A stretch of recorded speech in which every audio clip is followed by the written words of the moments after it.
Hello, everybody, and welcome to another episode of Undercooled.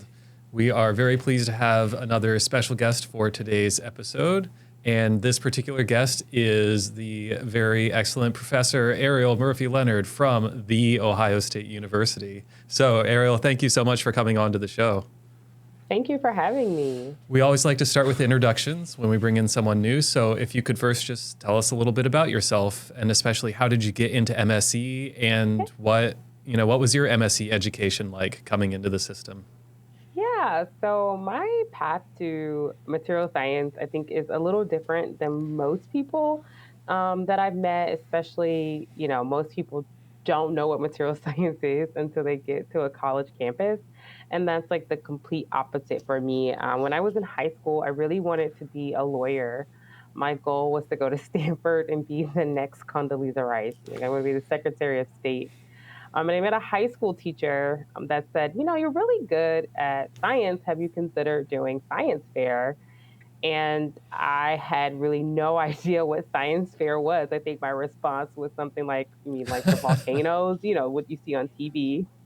And her response, like, actually, no, you can do college level research as a high school student. What I didn't know was that teacher, Dr. Virginia Velarde at Wetumpka High School. So I am from Alabama. I didn't say that. Um, she was the state coordinator for science fair. And so she put me in contact with a professor at the University of Alabama. And I actually started working in cyclic deformation of high strength alloys, aluminum alloys, when I was just a sophomore in high school. And I went on to compete in the ISEF, the International Science and Engineering Fair, twice. And when it was time to go to college, of course, I chose materials engineering at the University of Alabama. And there it was just, when I think about it, was just it was a very small group. And I mean, as you know, and most people know, material science is, tends to be smaller of the engineering departments at most universities. And it was no different there, but it was a very small and close knit group. We had really excellent professors. And they, very good teaching, but also at Alabama, the focus was really in metallurgy. So there it is still metallurgical engineering. So it is not like a true, I guess, material science program. So a lot of the things that you're taught is really focused around metals. And I think, now they've definitely changed that. But when I was a student, a lot of the courses that you took were all about metals. Which was right, which was really what I wanted to do. So I could have went to, Auburn University or a different university, but I really wanted to focus in metals. And one of the things I enjoyed about being a student in that department is that they were really active in professional societies and really encouraged undergraduate students to participate, be active participants in professional societies. And that really helped me increase my network, but also, being a 20-year-old, 19-year-old going to TMS, which is the Metals and Materials Society conference, you really start to see like how the little, I guess, not the small research that you're doing fits into the big picture, but also like who's leading the field in your area. And it helps you make connections and think about graduate school. Okay, these are, I want to step outside of my comfort zone. I want to step outside of the things that I'm doing. And here are the people who are doing these specific things at other institutions. So that's one of the things I really enjoyed about the materials education at Alabama, was that there was a big focus on building network and community. That's very cool. We've talked a lot about professional societies on the podcast, so it's really great to hear, your example of how much that made a difference to you. That's really cool. Was that what drove you to want to be in academia or as well? I guess once you gave up on being Secretary of State, how did you decide on your backup career path? Yeah, man, Secretary of State would have been really cool. But I think, when I started, at Michigan, I chose John Allison as a PhD advisor because I did not want to go to academia. And if somebody would have told me, 6 years ago that I would be doing this, I would tell them that they were crazy and they were out of their mind. First of all, I saw how hard they worked, right? It's tough. And how little pay they got for such hard work.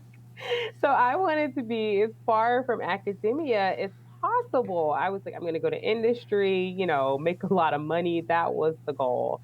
And it wasn't until my third year of graduate school that I really started to think about academia. And that really came off of just really thinking about what I was going to do with the degree when it was over, and not really being sure like what my path was going to be. What was I really passionate about?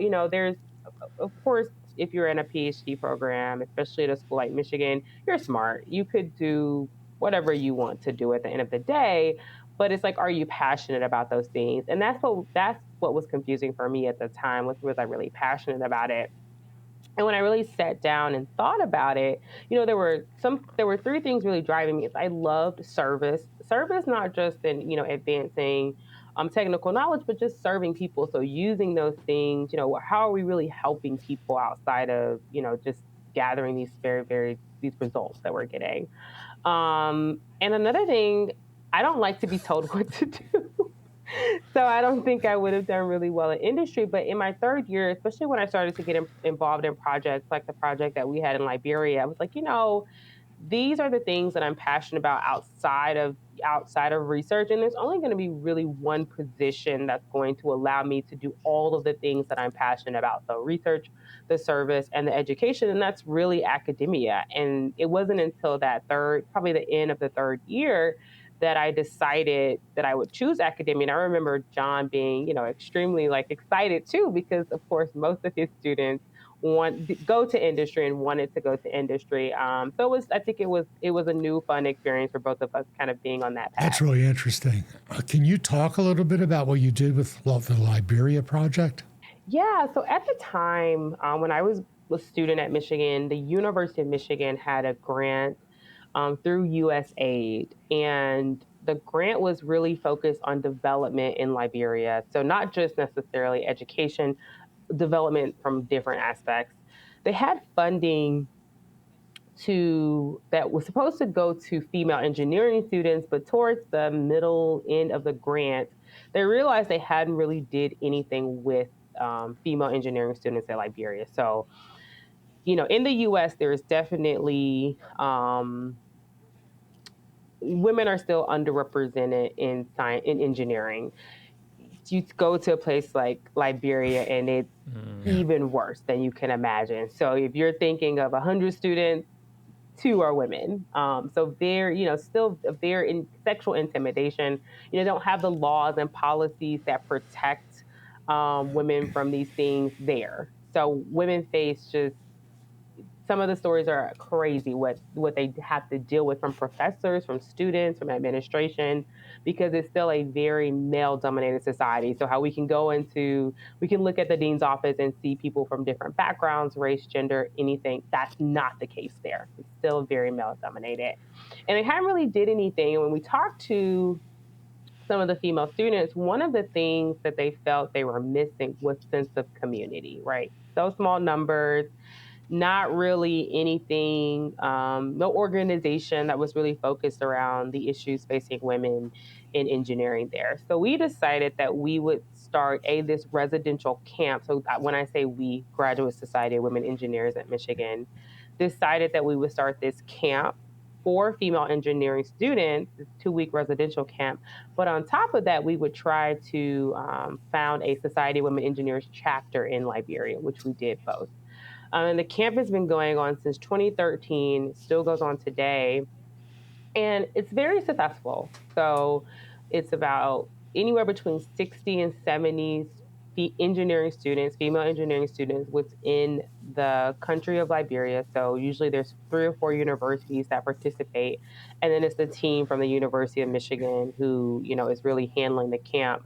And so it's kind of twofold. So cross-cultural partnerships, but then also professional development for the students. So something that they cannot necessarily get at their home institution. So for us, if we want someone to help us with a resume, with a personal statement for a graduate school, it's very easy at U.S. institutions. But in places like that, it's not. And providing them with the tools and resources to do those things. And we have been very successful. So we've had numerous students graduate from institutions, including Michigan, for graduate degrees in the U.S. that have, gotten jobs in the U.S., Europe, China, you name it, we've had students to go on to be very successful. So the camp has really been transformational, not just for the Liberian students, but for the Michigan students as well. Wow, that's fascinating. Are you still involved in that at all? Is it over? Is a program over? No, the program is not over. It's still, during the COVID years, it was more kind of one of the things we tried. I should step back. One of the things we tried to do over the years was by creating SWE was making them more independent. So not needing to have us in order to do things. And that has been what's been really successful. So they have their own programming that they do with K through 12 students. They do with students at their institution. So, they run completely independently. And now that, COVID is over, the camp will go back to its residential state. That's really wonderful, the aspect of equipping these programs to sustain themselves, right? To keep going internally with their own structure, with their own resources.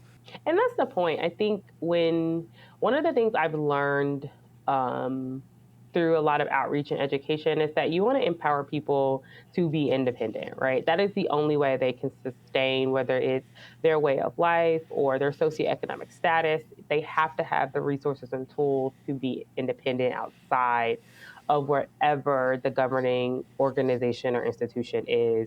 For the Liberian students, I can go there every year, but I'm not on the ground. I didn't grow up there. So they understand the issues that are facing young female students that are interested in science and engineering. What I mean by young is the K through 12 system.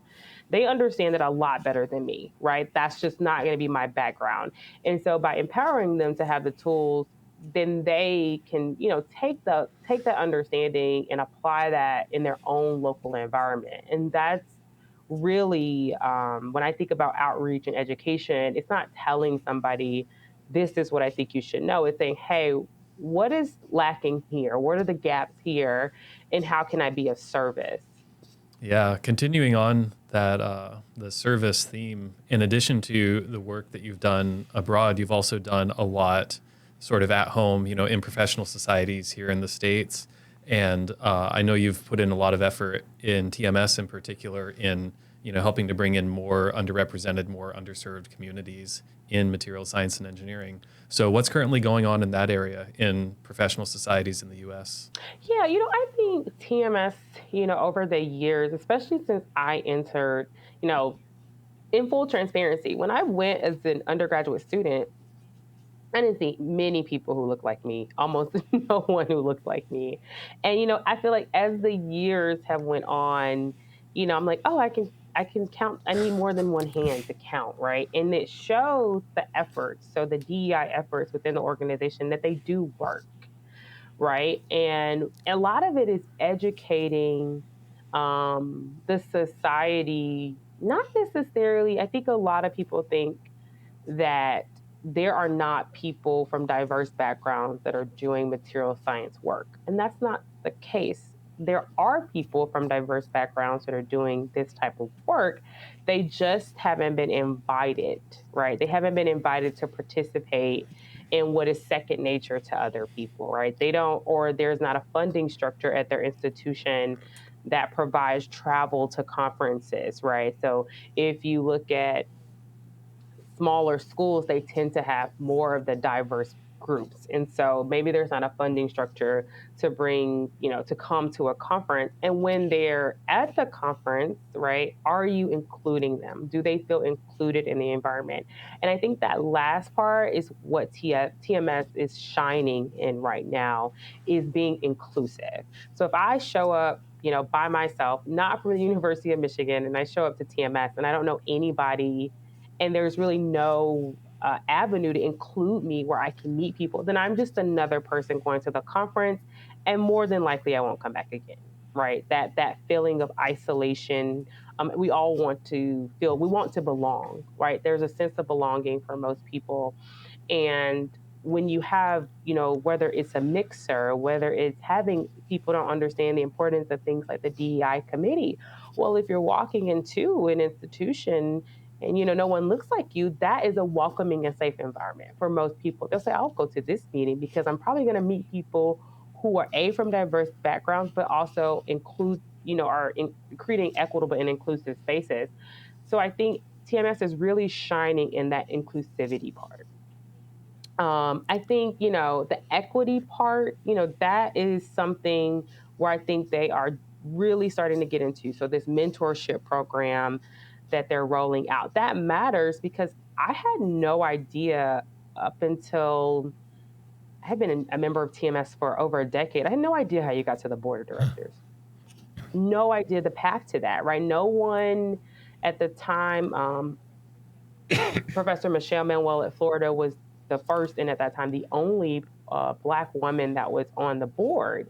And so there are not a lot of people to reach back and pull and say, hey, how do you get to the board? I didn't know any of those people on the board. They didn't feel accessible to me, right? Nothing about them felt accessible outside of Michelle, and that's because I know her. But I think when you have these organizations like mentorship programs where people can partner with someone that says, hey, if you want to be on the board or you want to lead a technical symposium, this is how you do it. You don't have to be, in some, I guess, mafia to do it. Anybody can do it, but this is how you do it. And though that is the part where I think they're really, starting to come into and put more efforts in. How do we make sure that everyone knows that they have access to the same resources, that they can put on a symposium, propose a symposium just like anybody else. It doesn't matter. And that's the part where I think they're really starting to make a difference. And when people feel included, it makes a better society for everyone because we all come from different backgrounds. We all have different perspectives. And, what we may think is cutting edge, you're going to think something very different is cutting edge. And so we have symposiums that support that. I think it's better for the entire society and field. Yeah, there's a lot of really good advice in there. And the point that you made about that it's important to invite people to actively say, I want you to participate, but that's not enough. The fact that, okay, I invited you, you showed up, now what? If you're not addressing that now what question also, you Right. may not actually be helping people. And Yeah, I agree.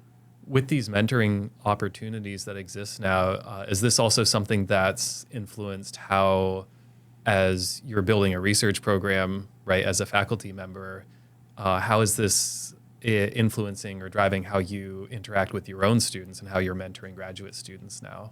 Right. I try to keep a very open door policy. And so, what I do with my students is at the beginning of their tenure with me, I have this entire document. And not only it talks about research goals and objectives, it talks about expectations, but it also talks about just general, how do you like to communicate? What is your management style? Do you prefer to be micromanaged? Do you prefer, more hands-off approach, a little bit of both? All of those things so that to get to know each other. What are your career goals? And when I know my students' career goals, then I can start, helping them, increase their network or meet the right people so that when they leave here, they're well prepared. I think another thing I do that a lot of professors don't do is my students can give me at the end of the year, we go over that document, but I also ask them, well, what went right and what went wrong? What can I do better? You can be honest. If I did something that, you didn't like or it doesn't work for you, because at the end of the day, we all know ourselves. Both of my parents are tough love people. That's just how they are. And so by nature, I am a tough love type of person. A lot of people don't respond well to that. So when I know my students, actually, I don't respond well to tough love, Dr. Leonard, then that means that I can't take that approach with them. Because at the end of the day, I never want a student to look at me as a barrier, right, to getting their degree or whatever the case may be. So I'm very open and honest. What did I do that didn't work? And what did I do that you did like? And how can we, what can I do differently? How can I help you? How can I assist you? And the students tend to like that. They are usually very open and honest and they'll tell me the truth. And that's what I want. I want the truth so that I can be a better mentor to them, and so that they feel safe and comfortable with me as well. Um, and that's just something that I take very seriously because I think not every PhD advisor is a good mentor. And I don't think that's the way it should be. I think if, you're taking on a student for 5+ years, you should want to mentor that student, through whatever goals they have, right? And I think a lot of that is, being honest and in creating full transparency between you and the student, where I don't look at my students as I'm over them. To me, we're equals, right? I don't want them to be afraid of me or think, that I'm some genius or whatever the case may be, that they feel very comfortable and open with me, because I have a niece that's their age, right? So really making sure that, there's open lines of communications on both ends. Another thing I like to do in my group is I have these things called self-care days. It's where a student can just say, Dr. Lynn, I'm taking a self-care day. they don't have to, they don't owe me any explanation. I don't ask anything. I say, okay. And a lot of it is because, they have things that are going on in their life outside of graduate school. And I don't want my student to, be so stressed that it starts to affect them. I want them to feel, at peace. And a lot of times graduate school can be very stressful. And I think we have to acknowledge that there's a mental health piece to it. And we want to make sure that students are taking care of their mental health the same way I want them to take care of anything else.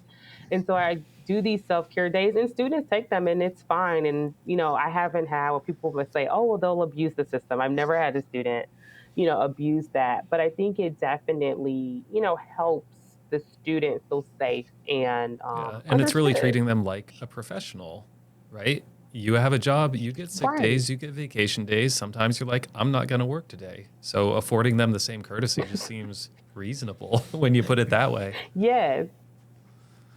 Oh, wonderful. So when we were trying to come up with our list of topics to talk to you, I went to your website and I saw your blog, the Aeriel Views, and I was blown away at how amazing that was. What struck me is just how very open and honest you are with the whole community that you're trying to help. Can you talk about what motivated you to build that website? Maybe talk about why you keep doing it. Yeah, so the reason why I do it is when I was in graduate school, I showed up to Michigan and I was in a very old group. Like I was a first year, most of everyone was third and fourth years. And I just felt like I sucked at everything. I was comparing myself to them. They had mastered the skills that I was just trying, just learning to do. And I remember just being, man, like they are so smart. I'm never going to catch up to them. I'm never going to be at this place. I should just quit. And I remember expressing that to an older graduate student, and they laughed and said, hey, no, this is where we are now, but this is not where we started. And in that moment, I realized that we're all starting at the same place. And a lot of times we think that when we look at people, we think, oh, they're a genius and there's just something, very different about them. And it's something must be wrong with me, but I don't know their background. And when I learned their background, that they started just like me, it eased me. And so a lot of the reason, the motivation of the blog is really so that people know that, yeah, I may be this assistant professor at Ohio State now, but that is not where I started, right? And that I went through the same struggles and obstacles as you did, right? And it's the sense of not feeling alone, right? I think I always say when we talk about imposter syndrome, we talk about the person, but I always feel like the system gives people imposter syndrome. That's always in my thought. And a lot of it by the blog is saying, you're not an imposter, right? Like I struggle like big time, right? I've had ups and downs. There's my real life that's happening outside of graduate school. I've dealt with depression. I've dealt with these things too. And this is how I overcome it. Or how I overcame it. Or these are the things that I'm doing now. And I think that really motivated me to start the blog so that people didn't feel alone. I keep doing it because as I go on, people will tell me, oh, I read this article and it really helped me. I used it on my interview. And I'm like, oh, people actually read this and it's actually helping them. So I keep doing it. And a lot of it is like, I remember when I was negotiating a startup, I had no idea what I was doing or how to even start. Like, I had no idea.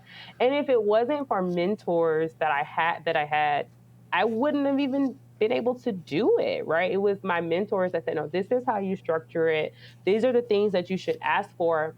And even in my time at OSU, I really learned, which is sad, is that so many people do not have good mentorship. And they make a lot of mistakes in the interview process and the startup negotiating process. There's a lot of mistakes made just because they do not know what to do or what to ask for. And so a lot of the blog is reaching the people who don't have access to that information. I would have never thought, I have a friend that asked for a down payment. So I would have never asked for a housing down payment in a startup. But as you're talking to people, you go, oh, well, people are asking for so many different things. And for a lot of people, things like that could be a big deciding factor for choosing a job, right? Or going to a certain location if you can't afford or you don't have the generational wealth to afford a house, any of those things. So, letting people know, like, people are asking for these things, not sure if it's going to work for you, but you can, or just being completely lost in the interview process, just giving people things to think about as they are on their professional journey. And that's what really motivates me. It's really the people that tell me that the blog helps them. And honestly, as you were saying, a lot of it is open and transparent. And I think, again, it goes back to that. I know for most people, we want to feel like we belong to something. We want to feel like someone is hearing us, someone understands us. And that's really what the blog is about, so that people understand that you're looking at me now, but you saw me at 18 or when I first got to Michigan, it was a very different environment for me, right? And that's just honestly, I was coming from, a small town in Alabama. I was a big fish in my small pond. And then I came to Michigan and there were a lot of big fishes.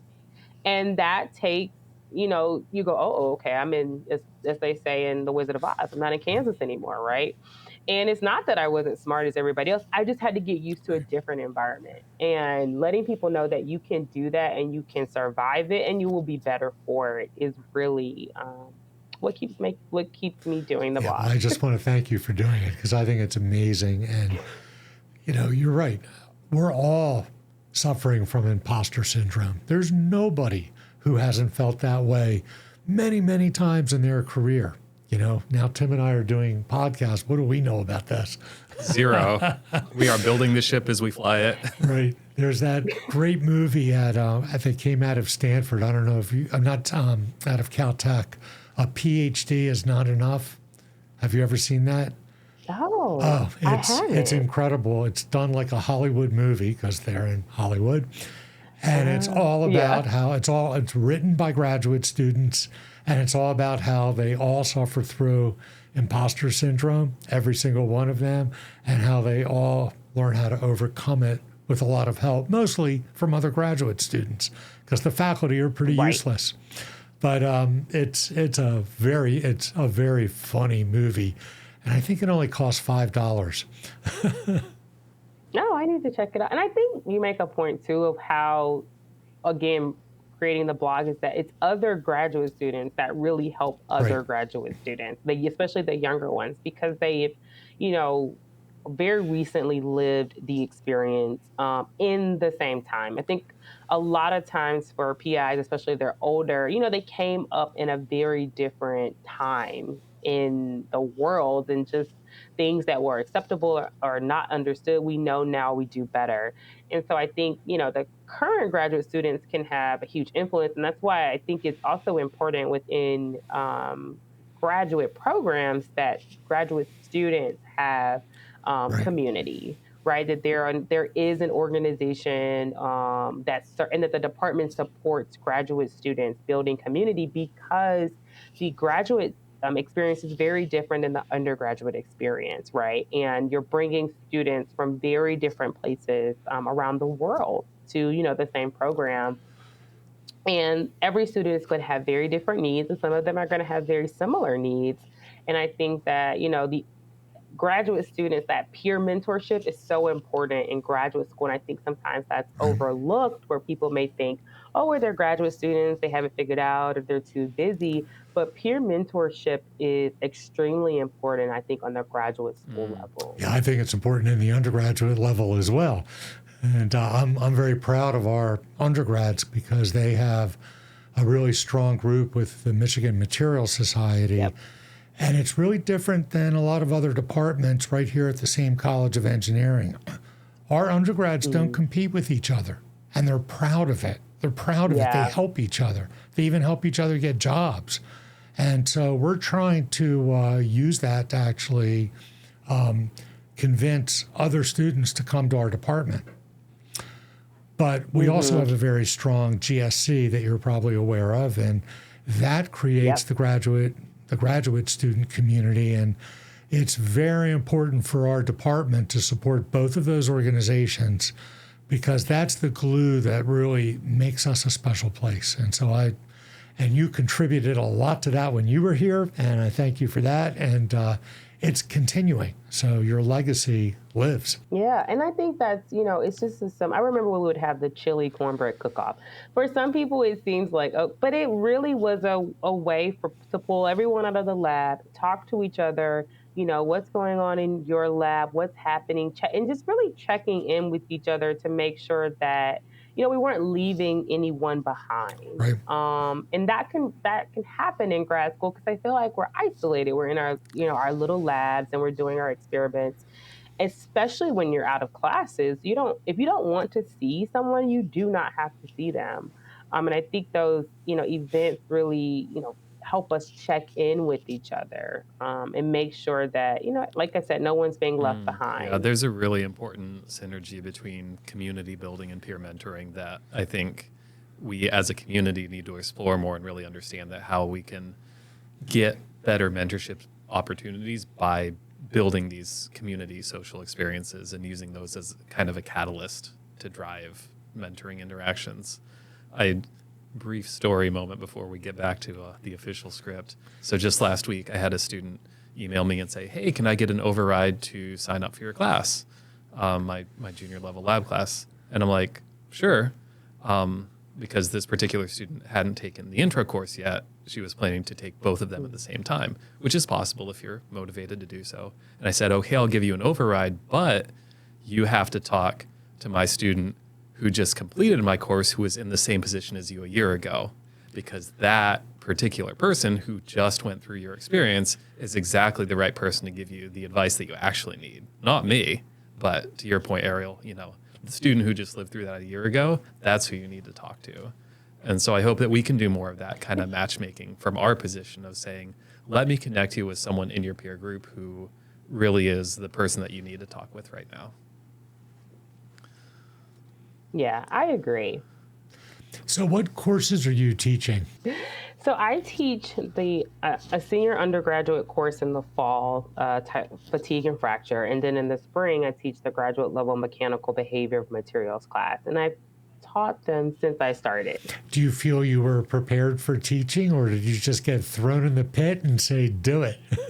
I was not prepared in any way. And I think that's, something that I think, graduate. When I was a student, I took one course from Dr. Susan Montgomery, who I heard is retired. She taught a course on teaching engineering for grad students, that were interested in academia. And it was really, really helpful. But I wish there was more of that. Because I remember when I started at OSU January of 2021, which was in the middle of COVID. And I taught that first semester virtually, and I had no idea what I was doing. It's just being honest, no idea what I was doing. And if it wasn't, I think at the time, Ahmed Misra was teaching it there. So I reached out to him and said, hey, do you have any, old notes that I can use? And, he provided me with the notes that he used, and I gathered some from other professors. And one thing I learned I love the objectives and the topics in mechanical behavior of materials, but I always felt the way it was taught to me was not helpful in research. And a lot of it is because it focuses to me more on mechanics of materials, teaching you stress, strain, tensor. To be honest, you can use a computer program to determine any of that, right? So what I liked about Ahmed's class is that it was coming from the perspective of dislocations, which I thought is really what's important when we're describing mechanical behavior. So I mixed a little bit of the things that he was doing with the, things that I had learned, the way I was taught. And I think it's been very helpful for the students because that is what drives behavior. And teaching them about tools that they can use to really understand that behavior has been helpful. But no, I was not, to go back to your initial question, I didn't feel prepared for my graduate education. And looking back on it, if I would have known earlier on that I wanted to choose academia, I could have taken courses in the College of Education.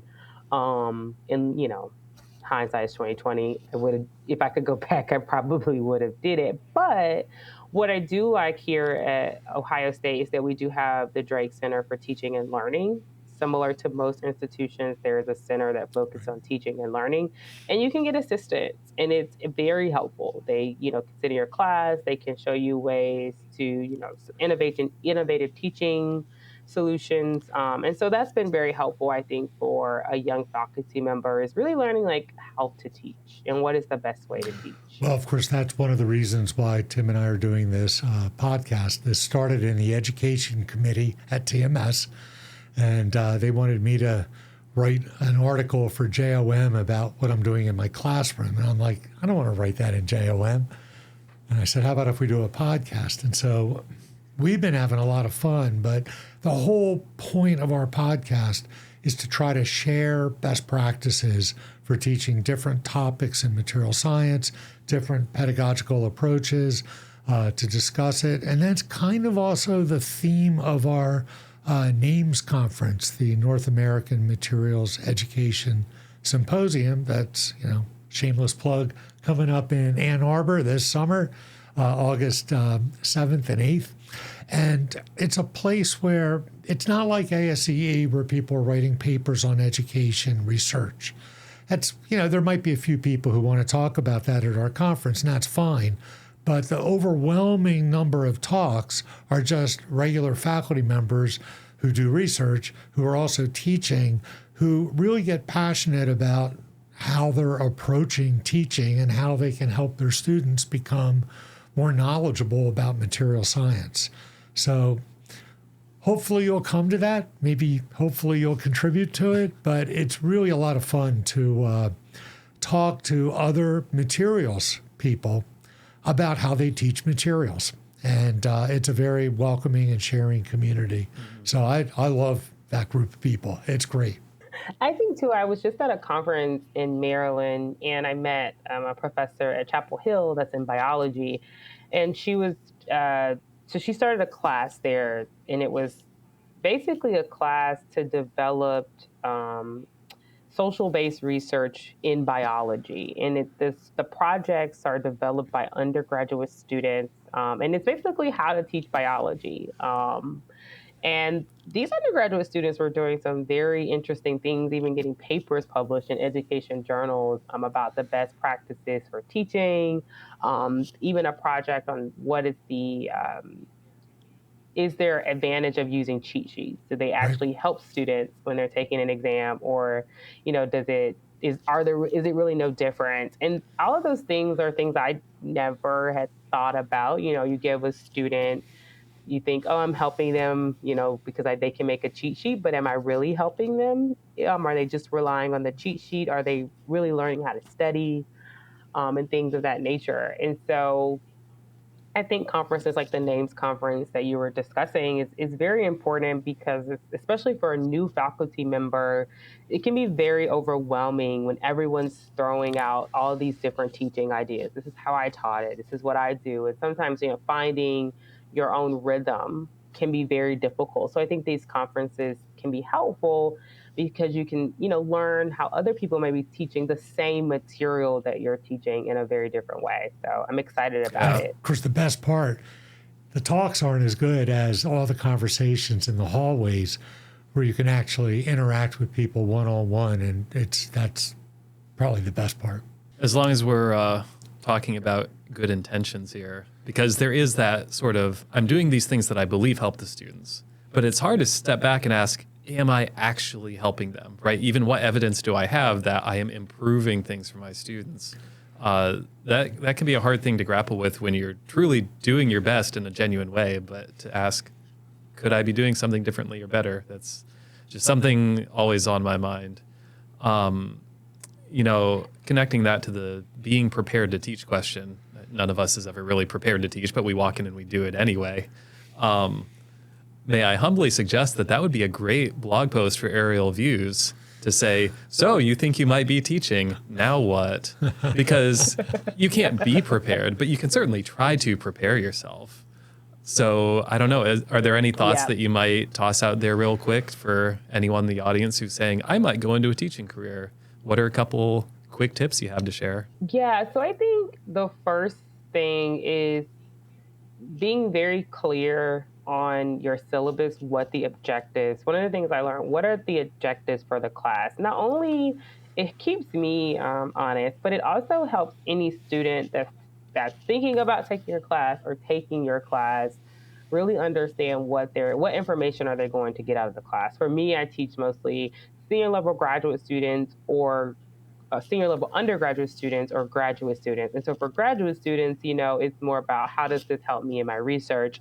For undergraduate students, a lot of the times if they're taking fatigue and fracture, it's because they want to go into a career that's either failure analysis or deals with mechanical behavior properties of materials. And so making sure that they understand what are the things that are going to be necessary in the real world. So something that I've started doing, especially my fatigue and fracture course, because it's really more applied, is I have a lot of friends that work in the failure analysis space or work in mechanics of materials. And I've been asking them, when you hire an entry-level student or position for an entry-level position, what are some of the things you want them to know? What are some of the things you want them to understand? And, they will tell me, this is what I would like for them to know, or this is what I'm noticing, in students that are graduating. They can't read a spec. They can't read a spec and tell me what's happening. They don't understand tolerances, like very, very things that we think are intuitive, right? Of course, you know what a tolerance is on a pencil bar. You've used an ASTM standard. And what I've learned is actually they haven't. And so, really asking the people who are going to be hiring these students, what is useful for them to know and making sure that I'm incorporating that in my curriculum. For graduate students, something that I like to do before the course starts is I have a pre-survey. And a lot of it is, what is your research area? What are some of the things what are some of your goals for taking this course? Do you feel like there's an area that you want to know more about that you don't know?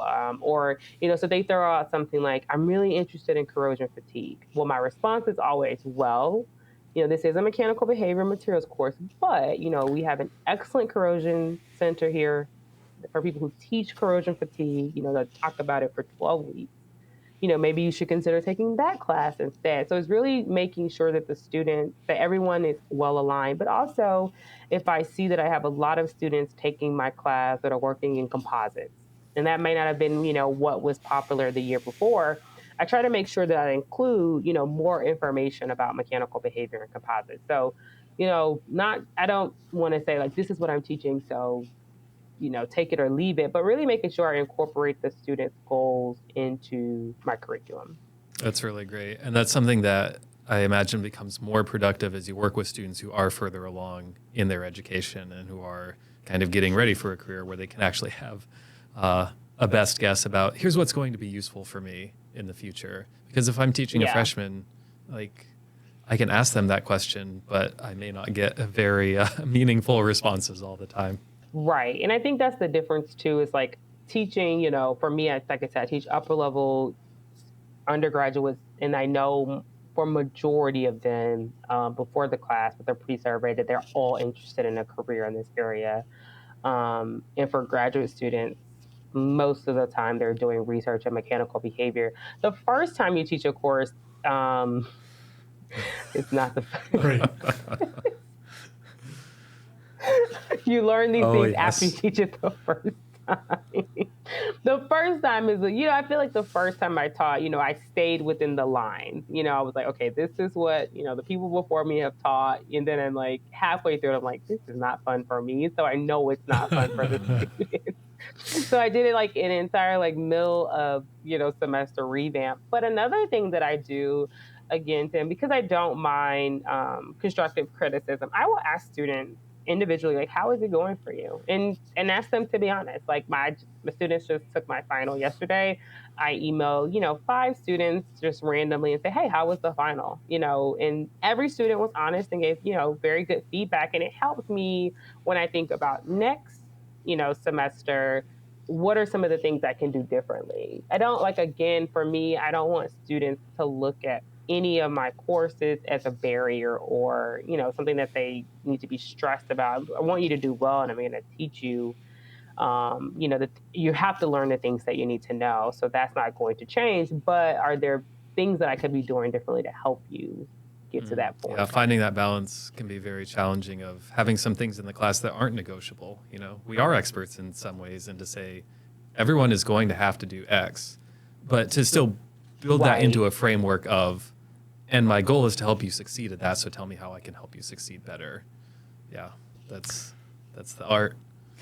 So I don't want to forget one very important thing. I want to let you talk a little bit about what you're doing with research and your research group. And I also, when you tell us a little bit about that, have you been allowed to teach a specialty course focused on your graduate students? That's usually a really fun kind of course to teach. Yeah, so my research group really focuses on deformation-induced mechanisms. So a lot of the things that we look at is what interactions within the microstructures. Mostly we work with structural metals, so dislocation interactions within the microstructure influence crack initiation during fatigue. And once you have a crack that's initiated, how does the local environment change how that crack grows, right? So really understanding that accumulation of plasticity, and then how once you have that accumulation and have a void or crack that's nucleated, how does the surrounding plasticity around that growing crack influence its growth? To really understand that, we use a lot of in situ techniques. So whether it be in the SEM scanning electron microscope, transmission electron microscope, or high energy diffraction microscopy using synchrotron sources, we really seek to understand deformation and microstructural evolution. And that can be things like outside of fatigue and fracture, but also things like recrystallization and grain growth, right? So how does local environments within the microstructure influence evolution when we think about evolution of grain behavior, especially when we think about this industry 4.0, different manufacturing or new manufacturing techniques. So that's a lot of what we do in my group. As far as classes, so as you know, Steve, I'm on the tenure track. So have not gotten to the point to invent a new class. But because a lot of my research is in fatigue and fracture mechanical behavior of materials, the courses that I teach definitely are in my research area. And they actually, the point to what you're making, they make it's a lot more fun. Especially my undergraduate course, because the students, they're graduating and they're really interested in a career in this area. And so it's really fun teaching them because they ask very good questions and thoughtful questions. We talk about, real failures. They bring failures to me that they've learned about, and it makes the class a lot more fun. Because for a lot of them, they're super excited about the topic because they either have a job in it or getting a job, looking for a job in it. And it happens that my course occurs at the same time as the failure analysis course. So a lot of the things I talk about, they actually see it in the lab in that course. And the instructor and I actually that teaches failure analysis, we sit right beside each other. So there's a lot of correlation between those courses. And that course is a lot of fun. Because of that, and because I do the research in the area, it's very easy to talk about, when I'm teaching. So it's a lot of fun. Something I started doing in my undergraduate course is, I'm not sure if you guys have heard of the game called Buffalo. Heard of Buffalo? So it's actually a game that was created from an NSF grant. The grant was initially given to this company to combat implicit bias in science and engineering, specifically for women. And the game just grew, and now they have different decks, LGBTQ plus, so many different decks. But it's like a matching game, and you have to think of a person. So like it could be like Native American astrologist, and you have to name a person. And whoever is the quickest gets the most cards, and they win. And sometimes you can get stuck. What it teaches the students is kind of about identity. And what you learn is that a lot of students only know things in their local environment. You know, once they have to step, it could be like Vietnamese Oscar winner. It could be any of those things. Once they step outside of that local environment, they have no clue about anybody else. And so it kind of teaches them, you know, to kind of be more open to learning about different cultures and different groups of people. And a lot of it is for a lot of these students, they're going into the real world to work. And everyone's not going to look like them, and everyone's not going to have the same background as them. So making sure that you're open to different groups of people and understanding, is there an implicit bias that I have? You know, like for me, if you ask me to name, I'm not really big on basketball. I don't like it. So if you ask me to name a basketball player, I can't do it. I'm completely shut off to basketball. I don't like the sport at all. I'm a big football person, but I don't like basketball. So if I'm asked a question about it, I can't answer it. And a lot of it is because I've completely shut myself off about that. And so what that does is it makes me ignorant in a subject, right? Because I've completely said I don't like it and I don't want to get to know it.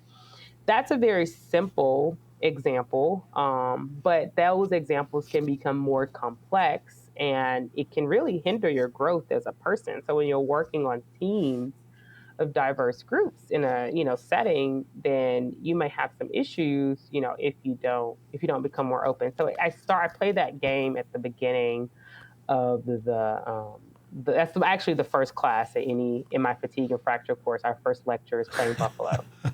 Sounds excellent. I really like to try that with one of my classes now. It just sounds like a great experience. Is it called that because everybody gets buffaloed pretty quickly?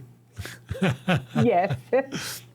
Eventually they get stuck. And what I've learned that usually there's some things that come out of it too. When you have a international student sitting in a group of domestic students, the international students will have an answer, but they will not say it because their thought is, well, these students didn't grow up, watching this cartoon, so they're not going to know this person is, so I'm not just going to say it, even though that's not the instructions. Yeah.